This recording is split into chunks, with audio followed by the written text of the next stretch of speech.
فاكرين قناة فتافيت؟ القناة اللي قعدت الرجالة تتفرج على برامج الطبخ ودخلتهم المطبخ.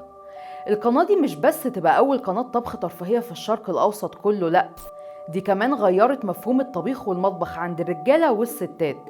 فتعالى بقى أحكي لك قصتها إيه وأقول لك ليه القناة دي اختفت فجأة. يوسف الديب مؤسس قناة فتافيت يبقى نص لبناني نص مصري اسكندراني، بس عاش أغلب عمره في كندا. درس هناك سينما في جامعة رايرسون، وكمان درس فنون جميلة في جامعة فيكتوريا. وبعد ما خلص دراسة قرر انه هيبدأ يشتغل في مجال اخراج اعلانات الاكل. في الاول كان شايفها حاجة ملهاش اي لازمة، هو ايه اللي مخرج اعلانات اكل؟ ده انا فنان ودارس بره.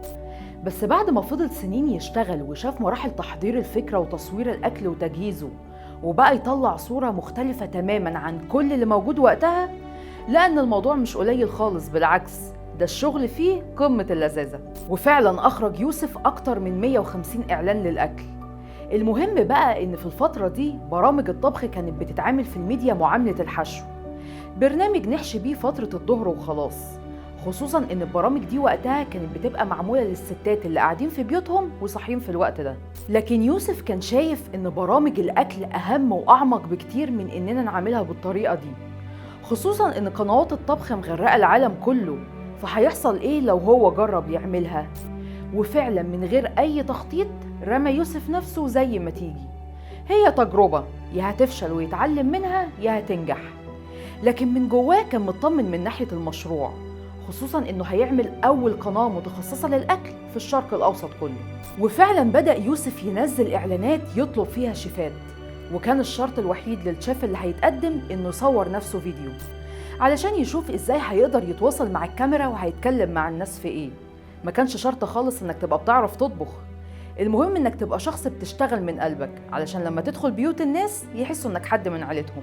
وفعلا بدأت قناة فتافيت في 2006، واللي كانت فكرتها ببساطة هي تقديم برنامج ترفيهي مش تعليمي. بيحكي يوسف وبيقول انه ما كانش عايز الناس تقعد قدام البرامج بورقة وقلم تكتب الوصفة زي ما هي متقدمة بالظبط، هو كان عايز الناس توسع خيالها وتطبخ بقلبها، لأن في الآخر الأكل نفس، فطول ما أنت بتعمله بحب أكيد هيطلع حلو.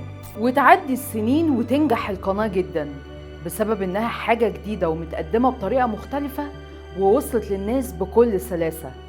واللي خلى يوسف يتأكد أكتر من النجاح ده إنه لقى ردود فعل كتير من رجالة وستات كلموه وقالوا له إنهم اتعلموا الطبيخ وحبوا المطبخ بسبب قناة فتافيت.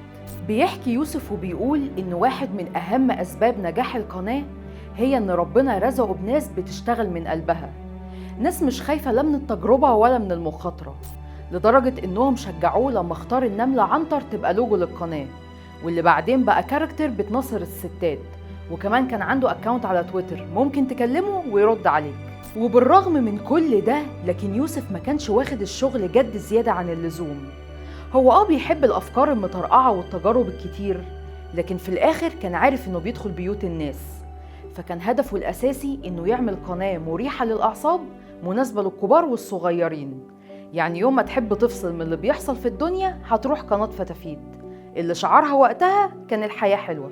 لغاية ما بتيجي سنة 2013 وتتباع قناة فتافيت لشركة ديسكفري عشان تبقى أول قناة محلية تتباع لقناة عالمية، واللي دلوقتي بقت مشفرة ولازم تدفع اشتراك عشان تتفرج عليها. بيقول يوسف إن لو رجع بيه الزمن كان هيفكر أكتر في موضوع البيع ده، وبنسبة كبيرة جدا ما كانش هيبيع خالص. يوسف الديب مؤمن بفكرة إن ممكن أي حد يرمي نفسه في أي مجال جديد ويتعلم منه، لأن مراحل اكتشاف تفاصيل الحاجة الجديدة دي حاجة ممتعة جدا. الراجل اللي بيجي في دماغه بيعمله خلاص، لا بيقعد يعمل دراسات ولا يذاكر، بيسيب نفسه للتجربة هي اللي تعلمه كل حاجة.